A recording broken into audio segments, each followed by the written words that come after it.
नमस्कार, आपण पाहत आहात चांगभल न्यूज। बातमी आहे कराड तालुक्यातील रेटरी बुद्रुकमधून। ज्येष्ठ नेते राष्ट्रवादी शरदचंद्र पवार पक्षाचे अध्यक्ष खासदार शरद पवार यांनी रेटरी बुद्रुक येथे यशवंतराव मोहिते कृष्णा साखर कारखान्याचे माजी चेअरमन व राष्ट्रवादीचे पदाधिकारी अविनाश मोहिते यांच्या निवासस्थानी भेट दिली। यावेळी मोहिते कुटुंबियांनी त्यांचे स्वागत केले। त्यानंतर शरद पवार यांनी उपस्थित कार्यकर्त्यांशी संवाद साधला। शिक्षणाच्या क्षेत्रामध्ये जे अत्यंत व्यवस्थित केले त्यांच्या आयुष्यामध्ये दोन गावं अतिशय महत्त्वाची,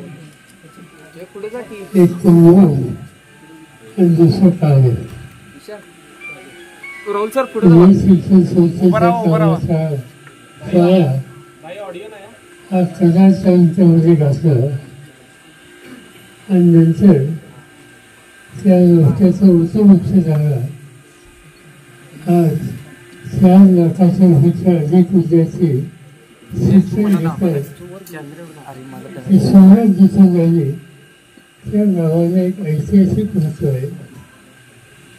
त्या संदर्भात आज शिक्षण संस्थेनं एक कार्यक्रम त्या ठिकाणी आखला आणि कार्यक्रमासाठी संस्थेचा अध्यक्ष म्हणून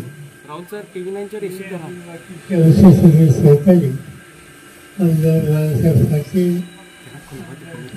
पाटील, शिंदे सहकारी त्या ठिकाणी वेगळं होतं। आल्याच्या नंतर त्या ठिकाणी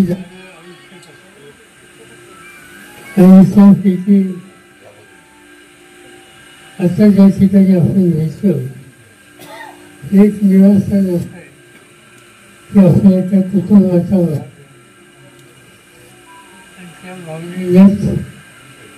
इथं मी आलो। इथं आल्याच्या नंतर तुम्ही इतक्या मोठ्या संख्येने या ठिकाणी असाल याची कल्पना नव्हती। तर आनंद आहे की तुम्ही आताच त्यांना फिरवालं आणि त्यांच्या घरी आम्हाला त्यांचं स्वागत करण्यासाठी आला। त्याबद्दल असं सगळं हसून आम्हाला म्हणतो आणि पुढच्या कामाला जायला तुमची परवानगी